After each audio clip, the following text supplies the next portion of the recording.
ہمارے دور میں بہت سے لوگوں کو دیکھا جاتا ہے جرابوں پر مسح شروع کر دیتے ہیں. اس کی کیا حیثیت ہے؟ جب پوچھا جائے تو کہتے ہیں جی حدیث ہے. ہم اس حدیث کا جائزہ لیتے ہیں.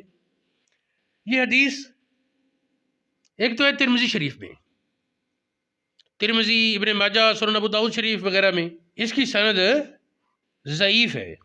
ایک اور حدیث ہے حضرت ثوبان سے، اس کے بارے دعویٰ یہ ہے کہ سند صحیح ہے، سند اس کی صحیح ہے، لیکن اس میں جرابوں کا لفظ کوئی نہیں. میں حدیث کی عبارت پڑھتا ہوں. ثوبان رضی اللہ تعالیٰ عنہ کہتے ہیں نبی پاک نے ایک لشکر بھیجا، انہیں شدید سردی لگ گئی اور سردی کے احساس کی وجہ سے بڑی تکلیف ہوتی. جب واپس آئے انہوں نے شکایت کی تو نبی پاک نے حکم دیا کہ وہ فَأَمَرَهُمْ أَن يَمْسَحُوا عَلَى الْأَصَائِبِ وَالتَّسَاخِينِ، کہ وہ دستاروں پر اور تساخین پر مسح کریں. سردی سے بچنے کے لیے پورے سر سے اتارے نہ کپڑا، کچھ حصہ پیچھے ہٹا کر دستاریں وہ ربع حصہ سر پر مسح کر لیا، باقی اس طرح یہ ممکن ہے ان کے لیے خصوصی اجازت ہو. تساخین کیا ہے.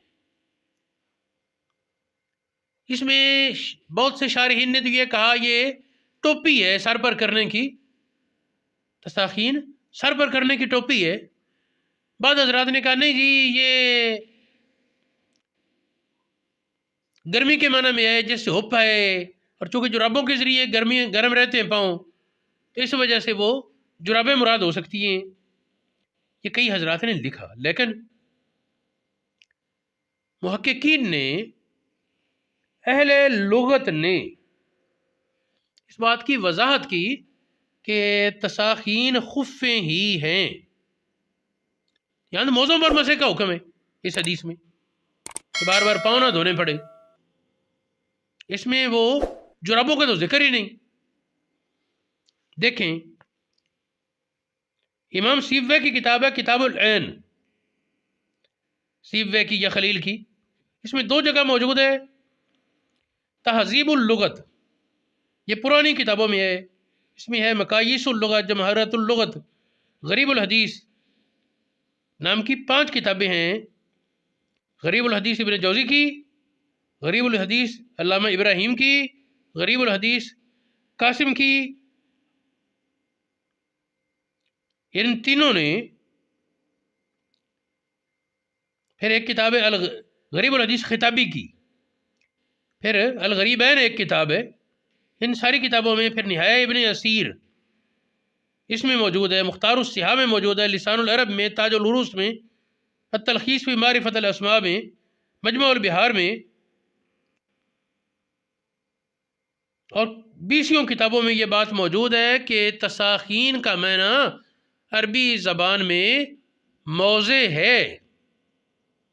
اب اس حدیث سے جرابوں کا استدلال کدھر گیا؟ تحقیق یہ ہے کہ یہ مسح کرنا موضوع پر خلاف قیاس ہے. قیاس تو یہی کہتا ہے حکم ہے دھونے کا تو دھوو، موضوع پر مسح کس لیے؟ لیکن یہ موضوع پر مسح تو ثابت ہے، کیونکہ یہ خلاف قیاس ثابت ہے. تو خلاف قیاس جو چیز ثابت ہوتی ہے اپنے مورد پر بند ہوتی ہے، اس پر آگے قیاس کرنا درست نہیں.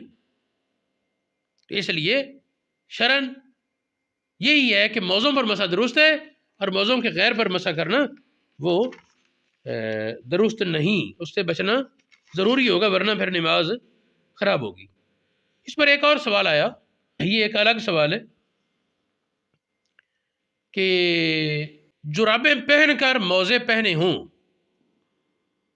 جرابوں کے اوپر موزے پہنے ہوں تو موزوں پر مسح پھر جائز ہے یا نہیں. اس میں جب ہم نے اس کا مطالعہ کیا فقہ حنفی کی کتابوں میں، ایک حوالہ ملا فتاوی شاذی کا، اس سے سمجھ آتی ہے کہ نہیں جائز، جبکہ 20 کتابوں میں یہ ملا کہ جائز ہے. جب فتاوی شاذی کے بارے معلومات حاصل کی، وہ کیا بلا ہے تو وہ بے اعتبار بندہ ہے، مجہول. تو ایک مجہول راوی، مجہول مفتی، اس کے فتوے کی وجہ سے معتمد علماء کے فتوے کو رد نہیں کیا جائے گا.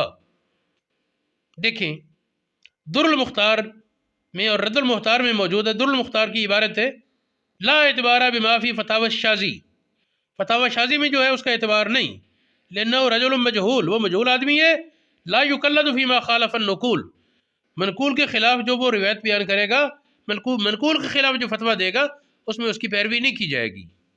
یہ در المختار میں موجود ہے۔ اب ممکن ہے کہ میرے سامعین کہہ دیں، سوچیں کہ کسی نے لکھا ہے یہ جائز ہے موزوں کے نیچے جرابیں پہنی ہوں؟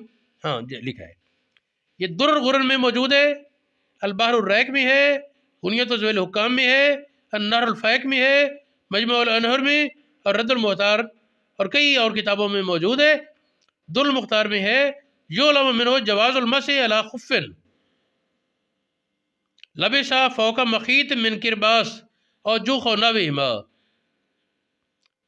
نیچے کوئی چیز ہے سوتی یا اور کوئی چیز جس کے اوپر موزے پہنے ہیں، اور نیچے جو چیز ہے وہ ایسی مما لا یجوز المسح علیہ، اس پر مسح جائز نہیں تھا، لیکن اس کے اوپر موزے پہنے تو اس سے جائز ہے مسح۔ بحر الرائق میں فرمایا هو الحق، یہی حق ہے، النہر الفائق، یہ صاحب بار کے بھائی ہیں، وہ فرماتے هو الظاہر، یہی ظاہر ہے کہ اس پر مسح جائز ہے۔